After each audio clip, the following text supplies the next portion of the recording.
एने विचार कले राजा को जणे दियो मु जरता बेश्या राजा निमंत्रण ग्रहण कली किंतु मु कहला प्रकार आयोजन करिवे ताहले आनिबी एही बार्ता लोमपाद राजा को हे देले सुनी करी लोमपाद महानंद खेले अरे यथु अंते सुज्ञ जने सुन देई मन हो निमंत्रण जरता हे रखिला जाइन आहा एही कथा लोमपाद राजा सुनी देले सुनी करी महाराजा आनंद होइले भला आनंद होइले ए रसर केली रे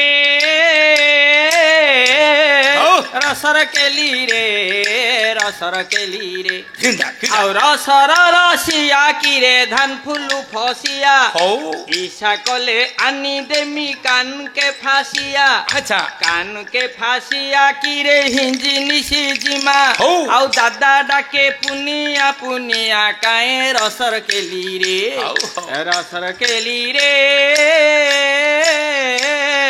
रसर केली रे रसर केली रे अरे जेते बेले लोमपाद ए कथा सुनिले हई हई जरता बेश्या को निजर ग्रह को ढाकिले साधिना केउ परिलो करिबा कहतो आयोजन हई हई सुनी करी जरता सभारे वो खानो देखो सभारे वो खानो आय रसर केली रे रसर केली रे ये बंध जाकर कोई फूलू दुर्क दिसे धुब ऐसे फूलों के देखी बाबू नहीं करी मुलुभ से फूल रसिया कान्हू गुपे बुलू थाए और मधुमालती देखिले मन भरी निये अच्छा देखू सलन बाबू साड़ सलन अच्छा एका राधा लागी सिना बाबू रे गला मो जीवन जाजा बिरिंदा बनगा आउ पान थिले शोभा थिना दर्पण पानिया दर्पण जाजा बिरिंदा बनगा जाजा बिरिंदा बनगा रसर केली रे हे पंडित मंडली सुन मंडित को होई जरता बेश्याकू लोमपाद जे कहई कि प्रकारे कहबामा करिबा आयोजन सते सुनी करी बेश्या देख कर कु जोड़िन बेश्या कर कु जोड़िन देउलर चारि पखा चारिटा मांकर तोते आनी से पाली जर मेहमी डाक्टर गिरी बाप घर के जिमी बोली साजी थिलु पेरी माँ घर के जिमी बोली साजी थिलु पेरी आउ पेरी ऊपरे काहे बौल सुनार केरी केरी रूपार केरी केरी रसर केली रे रसर केली रे रसर केली रे रसर केली रे रसर केली रे रसर केली रे रसर केली रे बाप आमर अक्षय महांती जो थिले पल्लिगीत गांधी जिंदी लास्ट कैसेट जो घड़ी पदे स्वर कौन दासकेटा स्वर से पकड़लु रे मोर हेले मन पड़ेला सेटा लगे दिले अच्छा अच्छा तू कुआने पळिथलु रे भजी जाइथलु नहीं तो एटी अछि माउथु पाखरे नहीं संबलपुरिया गीत पकड़थलु बोधे हाँ टे संबलपुर स्टेशन आड़े पळेली अच्छा अच्छा हेले वर्तमान पुराण केउ स्थान अछि कहि परबु तो ए जरता विषय कहूछ आनिबी बोली बोले महाराज मोर प्राणपणे मु चेष्टा करछु आनिया पई अच्छा राजा कहले बहुत धन्यवाद मोर महत्व रखिबो मोर जीवन रखिदेबो तेबे कुह मु कोन आयोजन करबी ना प्रभु विराट गोटे नौका करिवो से नौका भितर सब थिबो राजभोग्य पदार्थ मुनि भोग्य पदार्थ सब से भितर थिबो झरना थिबो नदी थिबो पहाड़ थिबो एवं नड़िया गछ कदली गछ अंगुर गछ फल गछ देखिया गोटे वन सदृश वन जंगल सदृश जिमिति मुनि भाबी जे जंगल रे अछि से नौका भितर एमिति आयोजन करथिबो झरना मध्ये थिबो बापा रजांगर कोन भाव रे रजा जो प्रकार सुनिले आज्ञा दे देले से हिसाब रे नौकाटी तेरे करदले अच्छा जरता बेश्या एवं आउ सात गोटी सखी बेश्या मानंगो धरी गोटिए गोटिए युवती माने बाबरे कि सुंदर भावरे ବେଶଭୂଷା ହୋଇ ସେଇ ନାରୀ ମାନେ ବାହାରୁଛନ୍ତି। ସେଇ ପୁରୁଷ ମାନଙ୍କୁ ଦେଖିଲେ ସେଇ ନାରୀ ମାନଙ୍କୁ ଦେଖିଲେ କୋଉ ପୁରୁଷ ଧୈର୍ଯ୍ୟରେ ରହିବ ରେ? ଆଖି ମାରିଦେବି ବୋଲି ଶୁଣେ ବୋଲି ସେ ରୂପ ଲାବଣ୍ୟକୁ ବୋଧେ ପ୍ରଶଂସା କରି ଲେଖୁଛନ୍ତି। ଆରେ କବି ସମ୍ରାଟ ଉପେନ୍ଦ୍ର ଭଞ୍ଜ ବୋଧେ ପଣିକିଆ ଗୀତ ଲେଖିଲେ। କଣ ବୋଲି? ଦୁଇ ଖେନ୍ଦା ପଣିକିଆ ଏଣେ ନାରୀ ମାନଙ୍କ ରୂପ ସଭା କରୁଥିବ। ଆଜି ଦୁଇ କେ ଦୁଇ ବଦନା ଚାହିଁ ଦେଲା ରେ, ଦୁଇ କେ ଦୁଇ ବଦନା ଚାହିଁ ଦେଲା ରେ, ଦୁଇ କେ ଦୁଇ ବଦନା। ଦୁଇ ଦୁଗୁଣେ ଚାରି ମୋର, ଦୁଇ ଦୁଗୁଣେ ଚାରି ମୋର, ଆରେ ହଜିଗଲା ରେ, ଦୁଇ କେ ଦୁଇ ବଦନା ଚାହିଁ ଦେଲା ରେ, ଦୁଇ କେ ଦୁଇ ବଦନା। ଦୁଇ ତିରିକି ଛହ ଦେଖି ଆଖି ମୋର ହିଲା ଲାଖି, ଆଖି ମୋର ହିଲା ଲାଖି। ଦୁଇ ଚଉକୁ ଆଠ ଶର, ଦୁଇ ଚଉକୁ ଆଠ ଶର, ଆରେ ବିନ୍ଧି ଦେଲା ରେ, ଦୁଇ କେ ଦୁଇ ବଦନା ଦେଲା ରେ। ଆରେ ବାବୁ କେମିତି ସୁନ୍ଦର ଭଞ୍ଜଙ୍କର ଅର୍ଥ ଦେଖେ। ପଣିକିଆ ଖାଲି ଗାଇବନି, ତା ଭାବାର୍ଥ ସୁନ୍ଦର ଅଛି।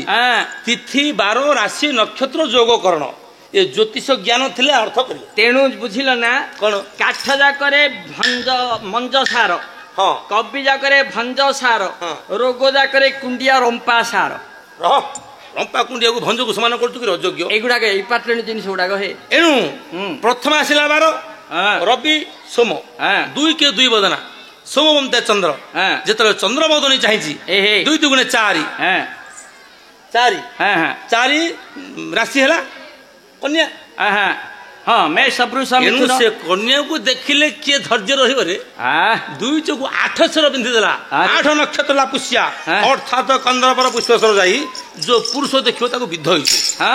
ଦୁଇ ପଞ୍ଚା ଦଶ କେସି ଅଳପ ଦେଉଛି ହସି, ଦୁଇ ପଞ୍ଚା ଦଶ କେସି ଅଳପ ଦେଉଛି ହସି, ଅଳପ ଦେଉଛି ହସି। ଦୁଇ ଶୋଖ ବାର ନେତ୍ରେ, ଦୁଇ ଶୋଖ ବାର ନେତ୍ରେ ଠାରି ଦେଲା ରେ, ଦୁଇ କେ ଦୁଇ ବଦନା ଚାହିଁ ଦେଲା ରେ, ଦୁଇ କେ ଦୁଇ ବଦନା।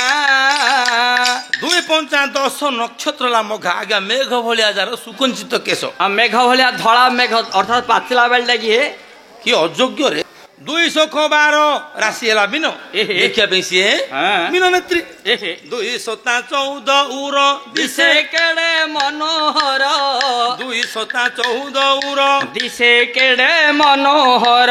ଦୁଇ ଅଷ୍ଟା ଷୋଳ ବୟସୀ, ଦୁଇ ଅଷ୍ଟା ଷୋଳ ବୟସୀ ପ୍ରେମ ଶିଳାରେ, ଦୁଇ କେ ଦୁଇ ବଦନା ଚାହିଁ ଦେଲା ରେ, ଦୁଇ କେ ଦୁଇ ବଦନା। ଦୁଇ ଶସ୍ତା ଚଉଦ ନକ୍ଷତ୍ର ହେଲା ଚିତ୍ରା ବକ୍ଷରେ ଯୋଉ ବ୍ଲାଉଜ ପିନ୍ଧିଛି ଅତି ସୁନ୍ଦର ଚିତ୍ର ବିଚିତ୍ର ହେଇଛି, ଭଲ କାରୁକାର୍ଯ୍ୟ ବିଧାନୀ କରୁଛି। କୋ ଟେଲରି ସିଲେଇ ଥିଲା ଲୋ। ଏଣୁ ବିଧିରେ ମାନେ ସବୁ 16 ବୟସ। କେଡେ ସୁନ୍ଦରୀ ଲୋ। ଦୁଇ ଅଷ୍ଟା 16 16 ବୟସ ସବୁ ପ୍ରେମ ଶିଳା ମାନେ ଅତ୍ୟନ୍ତ ସୁନ୍ଦରୀ। କେଡେ ଛକଡିଆ ବର୍ଷିଟା ଲୋ। 6 କୋଡ଼ି ନୁହେଁ, 6 କୋଡ଼ି ବୋଲେ କେତେ 120 ତାର ବୁଢିଆ କି ଢଳକ 16 ବୟସୀ। ଆଚ୍ଛା ଆଚ୍ଛା। ଦୁଇ ନୂଆ 18 ସଖୀ ମାନଙ୍କ ଠାର, ସଖୀ ମାନଙ୍କ ଠାର। ଦୁଇ ଦଶା ବିଂଶ ପର, ଦୁଇ ଦଶା ବିଂଶ ପର ପ୍ରାଣ ନେଲା ରେ, ଆରେ ଦୁଇ କେ ଦୁଇ ବଦନା ଚାହିଁ ଦେଲା ରେ, ଦୁଇ କେ ଦୁଇ ବଦନା। ଦୁଇ ଦୁଗୁଣେ ଚାରି ମୋର, ଦୁଇ ଦୁଗୁଣେ ଚାରି ମୋର ହଜିଗଲା ରେ, ଦୁଇ କେ ଦୁଇ ବଦନା ଚାହିଁ ଦେଲା ରେ, ଦୁଇ କେ ଦୁଇ ବଦନା। ଆରେ ଏଇପରି ଦୁଇ ନୂଆ 18 ଯୋଗ ହେଲା ବରିଆନ। ବିଚାର କଲେ ହେଲା ଯେ ଯୋଉ ଅର୍ଥ କହିଲେ ଗୋଟେ କମ୍ପ୍ୟୁଟର ସରିଯିବ କଣ ଏ ଅର୍ଥ।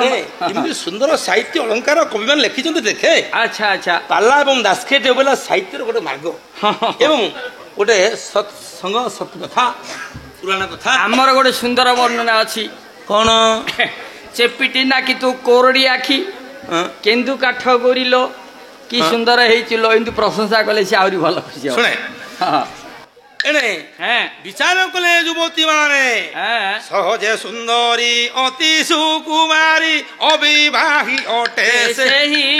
ଆହା ଅବିବାହ ସାହି ଅଟେ ସେହି